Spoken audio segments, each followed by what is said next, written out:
What is up? My name is Zyler, and with Spider-Man Across the Spiderverse coming out in just a few days, I felt like this was a great time to dive into the lore of what could be one of this film's most complex characters, that is Spider-Man 2099. From trailers, this version of Spider-Man seems to be the leader of the Spider Society, as well as playing as a more mentor-type role or a leadership role in Miles Morales' life, and maybe even being some type of antagonist as well. But the movie's not out just yet, and I don't have a copy of the script, so instead of, speculating on what could be, we're going to talk about what is. So if you're interested in learning more about Spider-Man 2099, his powers, his movesets, all those cool things, well then you found the right video, because we're going to be diving into his origin, some of his greatest story arcs in the comics, as well as his powers and abilities. The goal being that, well, you can walk away with a little bit more knowledge on Spider-Man 2099, whether you've seen the movie or not, whether you read the comics or whether you don't. Before we get into the history of Spider-Man 2099, don't forget to, like, share, subscribe if you do enjoy, and let's start with the history of Spider-Man 2099.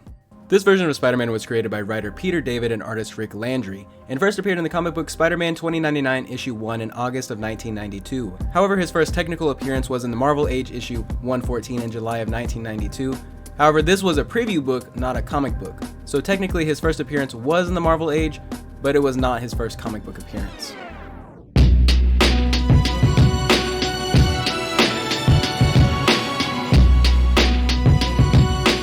Just like every hero ever, Spider-Man 2099 does have an origin story.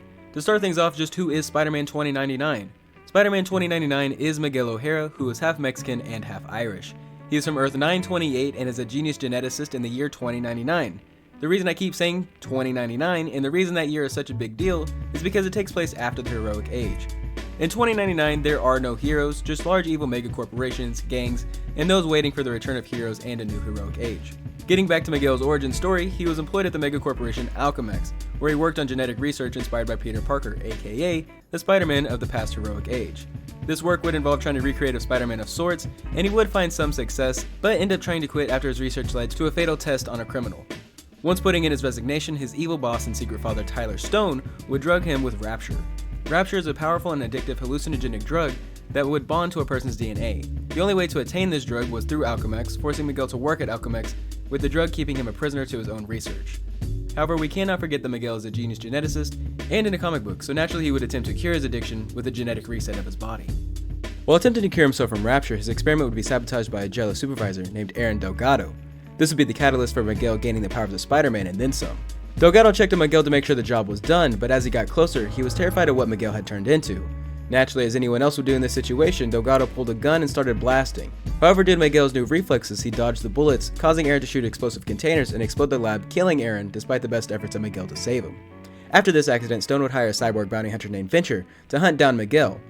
This is when Miguel grabs a homemade suit he made from unstable particles, more on those later, but after Venture catches up to Miguel, this leads to a fight in which Miguel wins, and throughout the rest of the run, Miguel continues to work at Alchemax and begins to realize that Spider-Man is needed once again in the year 2099.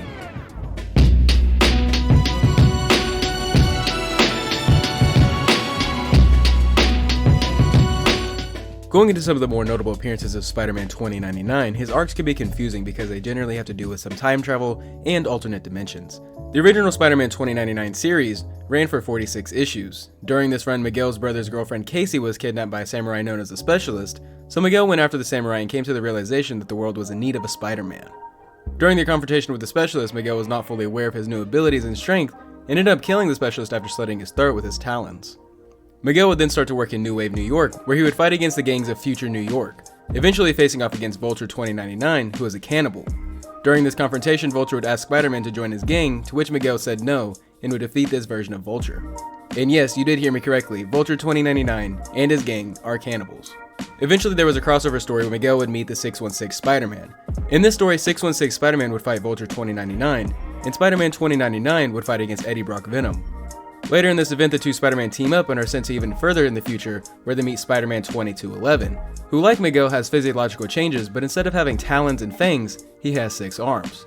Together they fight against Hobgoblin 2211, and this future version of Hobgoblin is the daughter of Spider-Man 2211, and she is also the reason there has been so much weird stuff happening with the timelines.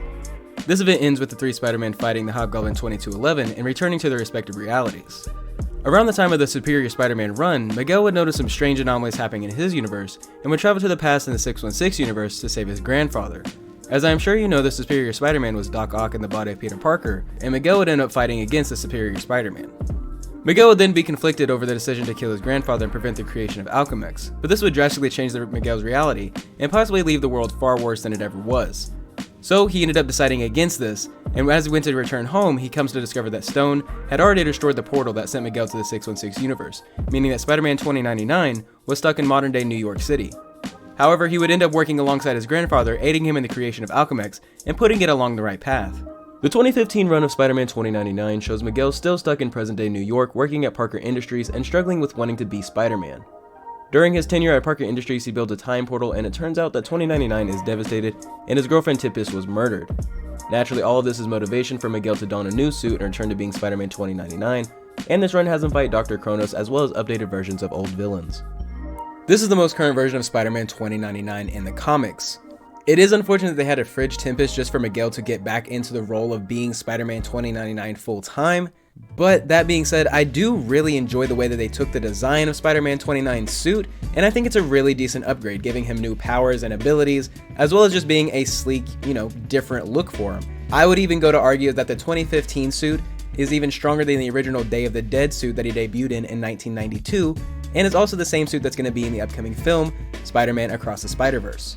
I think that it's really hard for an aesthetic to surpass an original, and the fact that in my eyes, they really did do that is impressive. And it really makes me look forward to any future inclusions that Spider-Man 2099 has in films or even future comic book story arcs.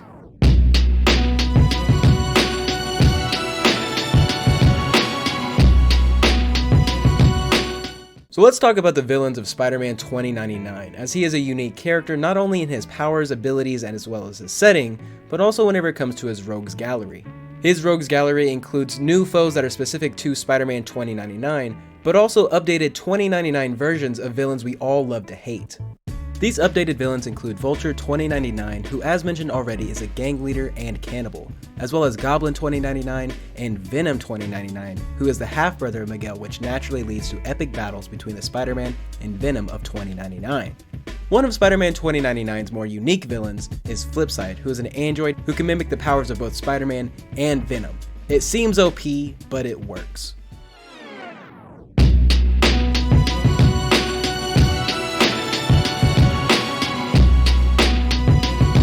When it comes to power, Spider-Man 2099 shares a lot of crossover with his 616 counterpart. However, Miguel's powers don't come from a radioactive spider, and this is where a lot of the differences come in. Miguel gets his powers from genetic and physiological mutations that we see from his origin story, which means that Spider-Man 2099 gets a little bit more than the standard wall crawling and superhuman strength proportionate to that of a spider. But before we get into those physiological and genetic mutations, let's talk about the abilities that he gets from his suit. As before mentioned, his suit consists of unstable particles, which is a comic thing with its own wiki page. But essentially all they really do is increase his durability to extreme stress, from things like extreme cold or extreme heat, as well as being resistant to his own talons, and it also includes a low-level anti-gravity airfoil on the back that allows him to glide. In later suits, he gains the ability to cast mirages of himself, and also gains a chameleon function to look like John Cena. When it comes to his spider powers, he grew fangs that secrete paralyzing venom, as well as sprouting retractable talons on his hands and feet that have been shown to be able to cut through cinder block. Spider-Man 2099 also had organic webs before Toby did, as he has built-in spinnerets in his forearms that shoot web from the back of his wrists. Miguel also possesses an increased healing factor and has enhanced sensory acuity, which allows him to have night vision and telescopy, or for non-nerds allows him to have very good vision even from great distances. However, due to his increased senses as well as acute eyesight, he has photosensitivity and usually wears sunglasses when he's not in a suit. Spider-Man 2099 does not have a spider sense. Instead, he relies on his acute senses to sense danger rather than having a spider sense. He also web swings a lot less than his 616 counterpart. However, this is not a drawback to his travel speed, as his suit allows him to glide. In the updated suit from the 2015 Spider-Man 2099 run, his regular Day of the Dead unstable molecule suit was bonded with Kevlar to make it even more durable. Other notable upgrades to his suit are adding proximity sensors to offset his lack of a spider sense, as well as adding boosters to his feet, which at what point do we say that Spider-Man 2099 can just fly? Spider-Man 2099 has one of the greatest suit in comics, simply just due to its unique design as well as very recognizable color scheme. He's also just a very unique character, with powers that really set him apart from the rest of the spider people within the Marvel Comics. Like for example, his fangs and his talons. I don't know of any other spider people with those, but if you do know of some, then please leave them down in the comments below so I can go check them out. I really do wish that they would use him for more than just what he has been used for, which is just time travel and dimension jumping, and really only showing up whenever there's some type of anomaly going on with time that just needs to be fixed. I wish that we could get some more stories that take place within the timeline of 2099, as it is just an interesting setting and a way to reinvent characters without having to redo timelines, and I think that the continuing of continuity throughout time is just very interesting. That through every time period or generation, there is a Spider-Man, or there is a new Venom, or maybe some rendition of a Green Goblin or something like that. I think that's an interesting concept, and I wish that it was one that was a little bit more explored. However, I am still looking forward to the latest portrayal of Spider-Man 2099 in Spider-Man Across the Spiderverse. I'm gonna go see it tomorrow, and I will have a review up of the movie shortly afterwards. If you want to start reading Spider-Man 2099, then I would recommend starting with the 2015 run, as it's just easier to get into, as well as probably easier to get your hands on. However, if you can get your hands on it, the 1992 run is also a lot of fun, and you can really see all these ideas begin to grow and expand. And if you read the 1992 run before you read the 2015 run, you'll kind of get those member berries of like, oh, I know that guy, whenever people like Venture and Specialist show up later on in those runs. If you don't read comics, then Spider-Man 2099 can also be found in a lot of TV shows that involve Spider-Man. For example, Ultimate Spider-Man on Disney Plus has a Spiderverse event of its own in which Spider-Man 2099 does make an appearance. So if you're interested in more Spider-Man 2099, you can check out the comics as well as Ultimate Spider-Man on Disney Plus. But that is going to be the end of this video. That is the origin, some notable story arcs, as well as the powers and abilities of Spider-Man 2099. I hope you learned a little bit more about the character today, and if there's a character that you want me to look into and or want to learn more about, please don't be afraid to leave a recommendation down in the comments below. I will be more than happy to spend my day researching them to let you know and read the comics so you don't have to. But that is going to be all from me. My name is Zyler. Please don't be afraid to like, share, subscribe, and do all those other YouTube things that everybody asks you to do anyways, and I will see you in the next one. Peace!